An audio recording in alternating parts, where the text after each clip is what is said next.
उत्तर प्रदेश सरकार के पशुधन एवं दुग्ध विकास मंत्री धर्मपाल सिंह ने सर्किट हाउस में प्रेस वार्ता कर गोवंश संरक्षण और किसानों के हित में चल रही योजनाओं की जानकारी दी। मंत्री ने कहा कि निराश्रित गोवंश का संरक्षण योगी सरकार की सर्वोच्च प्राथमिकता है और इसके लिए लगातार बड़े फैसले किए जा रहे हैं। उन्होंने बताया कि प्रदेश की करीब 7500 गौशालाओं में लगभग 14 लाख गोवंश संरक्षित हैं। इसके बेहतर पालन पोषण के लिए अब हर गौशाला में ही भूसा बैंक स्थापित किए जाएंगे।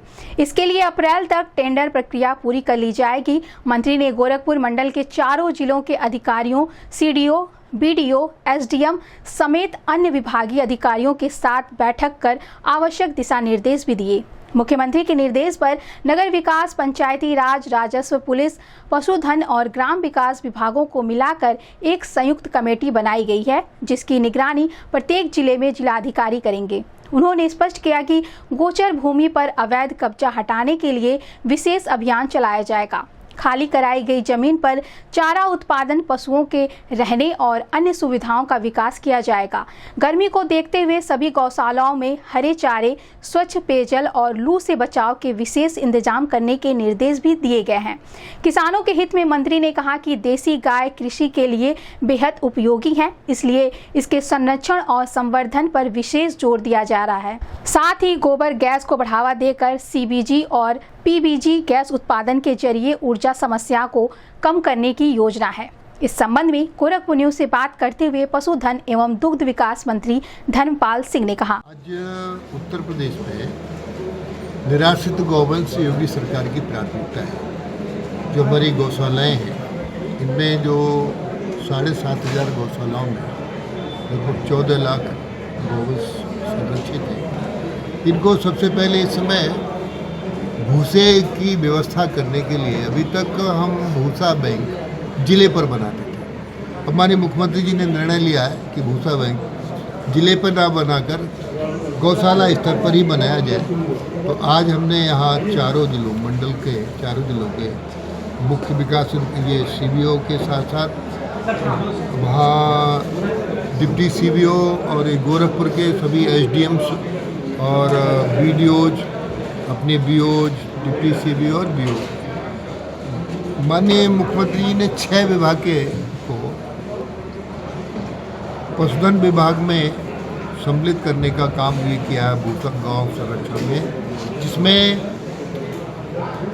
नगर विकास विभाग, पंचायती राज विभाग, ग्राम विकास विभाग, राजस्व, पुलिस और पशुधन, इन 6 विभागों की कमेटी बना दी है, जिसके जिलाधिकारी अध्यक्ष हैं 75 जिलों में। और इसमें हमारा मुख्य पशु शिक्षा अधिकारी इसका संयोजक है।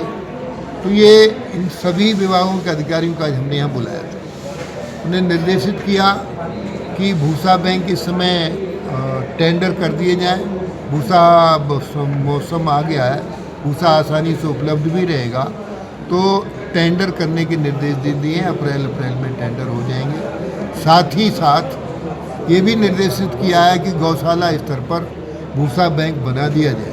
तीसरा, जो हमारी गोचर भूमियां हैं जो कब्जा में हैं लोगों के, तो उन्हें कब्जा मुक्त कराकर हर जिले में उनमें हरा चारा बोवाना, गायों को रखने का उचित प्रबंध करना। और ये भी हमने निर्देशित किया है इस समय गोरखपुर मंडल में कि अब गर्मी आ रही है, तो गर्मी में हर गौशाला में स्वच्छ पानी का प्रबंध, हरे चारे का प्रबंध, भूसे का प्रबंध और लू से बचाव के भी प्रबंध किए जाएं। ये भी व्यवस्था करने के निर्देश दिए। साथ ही साथ क्योंकि देसी गाय का दूध अमृत है और माननीय प्रधानमंत्री जी ने कहा किसान की आय दोगुनी हो, तो किसान की दोगुनी आय मात्र खेती से नहीं होगी, किसान की दोगुनी आय पशुपालन से होगी।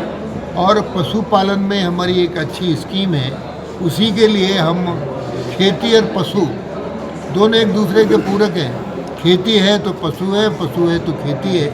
इसलिए पशुओं के निराकरण को, संरक्षण को आज हमने निर्देशित भी किया है, भूसे का उचित प्रबंध करने। गोबर गैस लगाने की बात कर रहे हैं, क्या लगता है कि गैस की किल्लत है, इस वजह से निश्चित रूप से आज हमने इसलिए कहा है कि इस समय दुनिया में गैस की किल्लत है, अपने देश में और उत्तर प्रदेश में नहीं है। माननीय प्रधानमंत्री जी के नेतृत्व में मुर्मू से अपने यहाँ जहाज आ रहे हैं, एलपीजी ये सबके, लेकिन अभी ये गोबर गैस से सीबीजी पीवीजी बनाने का काम होगा, तो जो हम दूसरी गैस पर आधारित हैं कि हम स्वयं में अपनी गैस उत्पादित करेंगे। हमारा प्रयास अब रहेगा कि हम इसको सीबीजी या पीवीजी बनाकर गोबर गैस का लाभ उठाएं।